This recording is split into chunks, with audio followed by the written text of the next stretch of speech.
There you go, Millie Mills. Run the damn ball, get the damn quarterback. Exactly. And I'm glad he said this is because it's going to lead to the final topic of the night. And I know this is the topic. Oh, yes. Oh, yes. Yes. What about our grades for this Falcons draft? I want everybody in here that's watching, I want y'all to give me your grades, what y'all thought about this draft of all the picks and stuff like that. As we know, Kyle Pitts is going to be getting the A+ from everybody. I know Jude's super ecstatic because the prophecy has come true for Atlanta with him, with Richie Grant. Oh, still fuck Buffalo because they got me and Mike's two top players in the draft. But I'm gonna give it a B+. And the reason why I'm gonna give it a B+, there's one player that we drafted that I've actually watched for a while, but I never mentioned it to y'all, and that's Antetokounmpo Ogundeji. Yes, I said you finally got his name right. I didn't know how to say his damn name. I've been watching him for a long time too. Oh man. Yeah. Repeat after me. Antetokounmpo Ogundeji.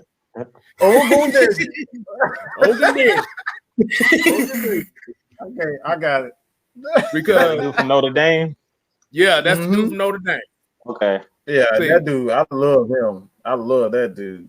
Bro, you know this boy damn near got an 87-inch wingspan. 6'5". Problem. Wow. That's a big dude.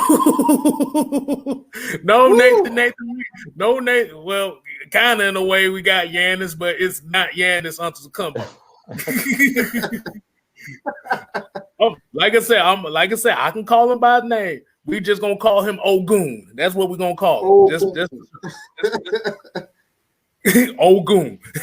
But I'm excited about him, and the other guy that I'm really excited about is Jalen Mayfield.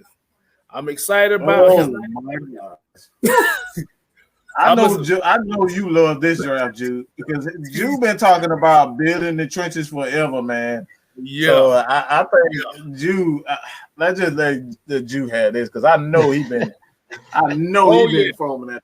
Hey, I'm chomping at the bit, man. Hold on. Hey. Jude, before you go, we gotta do it right, Mike. Hey, let me go and put the picture up so people can see it.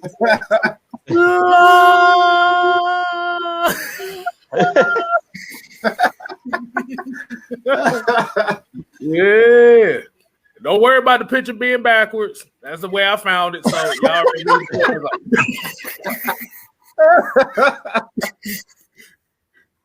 oh man. Yeah. So go ahead, Ju.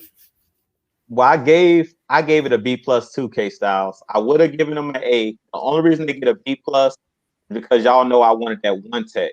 We didn't get that nose tackle that I wanted. I wanted that one guy that we could put in the middle because I'm not a big fan of Tyler Davison.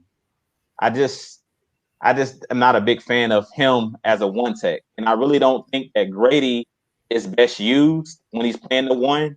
I really wanted us to get a guy that has that size and that kind of plays that Rashid Hageman role when we had him here. I still don't think that we have that guy like a Rashid Hageman, Dontari Poe, that guy that can just be stout right there in the middle against the run. So that's the only reason I didn't give Terry Fontenot an A, but I did give him a B+ because you guys have talked about it already. Kyle Pitts, y'all know I've been raving for Kyle Pitts. We got him in that second round. Richie Grant, I've been talking about a dude out of UCF. Y'all know I live in Florida. I've been watching this kid for a while. He's going to take the football away. And that's what we need. We finally got that eraser back there that if a corner messes up, he's going to be in position. How many times we hear last year Kstylz saying, I knew Ricardo Allen was always going to be late. He wasn't going to be over the top where he needed to be. He's going to guess wrong. Richie Grant is a guy that flies around the field. We wanted Andre Cisco, but he does the same things that Andre Cisco does. He's a guy that can hit, he's fearless, and he's a guy that's going to take the football away. In college, I believe they say he had like 10 interceptions. 5 forced fumbles. Richie Grant is the real deal. So I'm loving what we did with him. He's a guy that can play that single high or 2 safeties. And another thing I didn't know until I listened to his interview was him and Eric Harris was working out together pre-draft. So they already was building that connection with each other and that chemistry. So that's huge that these guys already been working together in tandem because they could easily be back there on the field together in that safety tandem. So y'all know I love Richie Grant and I love what we did with Mayfield on the offensive line. I love Dahlman. Even though they say he has short arms, I like that we're bringing in guys that's going to compete with the guys that we have. What we're seeing is Arthur Smith and Terry Fontenot putting their fingerprint on this team. Not just saying, well, we're just going to go with the guys that were already here. We know that Matt Hennessy is here. They drafted him a year ago. Let's just go with him. No, they're making these guys compete. They're not going with, what the prior regime did with, well, we're not going to bring guys in here to compete with Vic Beasley and to compete with Pat McKinley because they wouldn't draft guys, in the first round on the edge to compete with those guys. I'm loving what they're doing because they said the best players will play. I don't know if you guys seen Kelsey Conway. She put a tweet up and I retweeted it. She talked about the best players will play. If you want a helmet on Sunday, the best players are going to get out there. So you got to go out there and prove it to these coaches that you're hungry and that you're going to do your job. They're going to hold you accountable. So I'm loving that they went and drafted. Even though we had, guys already in those positions, they went and added depth. And they're going to make these guys compete because you guys know we brought in, I believe, another offensive lineman that plays guard and center as well. I can't remember the guy's name that we brought in, but we brought in Andrews. Andrews. Yeah, I think that's his name. Yeah, so I'm glad that they're not standing pat. They're saying, no, we're going to bring in multiple guys because nobody's safe. Even Caleb McGarry. If Mayfield come in and ball out, he could be our right tackle. Like if he come in, he could take. They don't care that Caleb McGarry was a first rounder because he hasn't gotten that second contract yet. So he might be in a few years. He may not get his 5th-year option if he don't, if he don't ball out. And I love that they're bringing in guys that's going to compete with these guys. Dahlman as well. He's going to compete with Hennessy for that center and guard position. So if these guys don't come to play, hey, go ahead, Kstylz. Okay, just for everybody to know, this was Ricardo Allen. I want y'all to hear this. Oh, God. So y'all can bring this.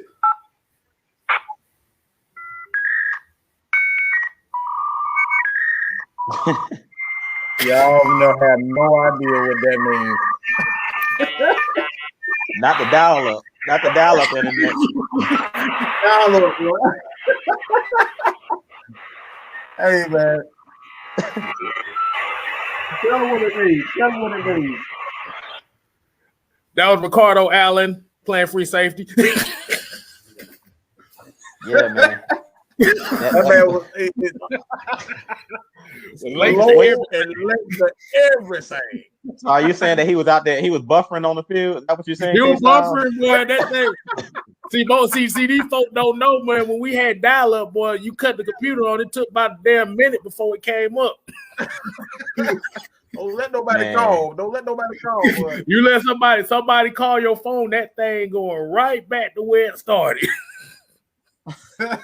Yeah, but like I was saying, man, I just love what Terry Fontenot did in this draft. I think he did a great job at bringing in depth. We got the best player available because I love that he said originally when he came in, we're going to go best player available, and I like that he stuck with his formula. And I don't know if you guys got a chance to listen to their interview after the draft, and they were asking him like, why y'all didn't draft a running back? And they were like, it was basically how the draft board fell. We just were taking best player available, like we said, and we didn't feel at certain positions that the players that we wanted were there anymore. Because I really think, like you guys know, everybody wanted Javonte Williams, and I think he was a guy that was on their draft board. He didn't fall to us. Same thing with Cisco, because Trevon Merrick. I don't know if you guys noticed, he was on the board when we moved back. Trevon Merrick was still there, so they just like Richie Grant better as a better fit. They went with him over Trevon Merrick. So I love the draft. And then the one kid, I listened to all of their interviews, but the one guy that I really loved out of his interview was the 6th round pick. I think his name is Hardy, if I'm not mistaken. Or Darby, excuse me, Darby. that plays wide receiver out of Arizona State. Oh, I like him a lot because I think he's a guy that can be a special teamer, and I love the way that he tracks the football. He's not the fastest guy because he was one of the guys that was down at the Senior Bowl, and they were showing his one-on-one tape. He's not great. He's not a great route runner. But I love his energy. He has an energetic personality. If you guys look at his interview, he looked like one of those guys that's going to be a tone setter on the special teams. I really can see him being a gunner and being a guy that's going to be a scrappy type guy that's going to be maybe the 52 to 53 man. He's going to be a guy that's going to scrap and compete for a position. So I really love just listening to him talk about what he's been through in his life. I believe he said he lost his mother recently, but he was a guy from New Jersey. He said he's just a scrapper. And he's a guy that played for Herman Edwards, and we know Herm Edwards is a guy that don't play no games. Yeah, Herm don't play no games, and he's down there at Arizona State coaching, and he was one of the captains of the team, this guy Darby. So out of all of the picks, just the later picks, listening to his interview was my favorite because he was super energetic, and he looks like a guy that's hungry and that's going to compete. And it might take somebody's job, real talk, because he's just a dog. So I pretty much love the whole draft. You guys seen the corner we went with out of San Diego State. I think Darren Hall is his name. He's another guy that looks like he's a ball hawk. He's a ball hawk at corner. So I think we did an excellent job all the way across the board. Every single pick, it looks like they did their homework. The scout team did a great job. But I told you guys going into the draft, Terry Fontenot was a former scout. So that was his grassroots, and it showed in this draft. And I'm going to leave it at that. Oh, before I get the mic, I'm going to just say one thing about Darby. He is a bigger, faster Russell Gage. I'm just going to put that out there. Mm-hmm. I like him. Yeah. But Drew pretty much broke it down. I'm gonna take the Kstylz. I'm gonna take Kstylz approach, and I'm gonna just say this about what I like most about this is just we put an emphasis on, and this is the first time that I can honestly say this, and I think he did a great job because for me, it's all about mentality. The guys that we drafted in this, not only are they great people, they're energetic, but they are some nasty son of a guns. That offensive line, Chris Dahlman, Drew Dahlman. Sorry, I said Chris Dahlman. His dad is Chris Dahlman, but Drew Dahlman and Mayfield. I'm in love with those guys. When I first saw Mayfield and his tape, I instantly jumped out on me is his physicality. That's what we want. I don't need one thing we all can say last year that really pissed us all off is to see. I think it was last year, but it may have been the year before. But to see Aaron Donald just hold up, Devontae Freeman like he was a damn child, and not one offensive line came up to his defense. Like nobody came up to his defense. I don't get that type of attitude. This is the reason why I said I'm so sick and tired of a soft freaking offense. I'm sick of it. I need some nasty guys that like hit you in the balls while you laying on the ground. Like I want to stomp on your fingers and Ndamukong Suh type stuff. I want them to tote the line. I want to see that. I want to see Harvey Dahl again. I want to see Tyson Claiborne. I want to see Bob Whitfield and all these guys. Like Bob Whitfield was another nasty guy. Like this dude was nasty. That Falcons offensive line in '98. Them guys were nasty. They did not. Tom McClure. Those guys was nasty. We need that again.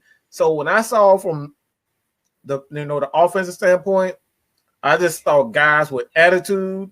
I saw receivers like Darby with attitude. I saw Richie Grant again, attitude. He got that swagger. He knows he can get the ball. Like that's the most important thing for me at safety. That know that you can get to a ball. He does not hesitate. He knows he's going to get that ball, so he doesn't hesitate. He gets straight to it. He see it.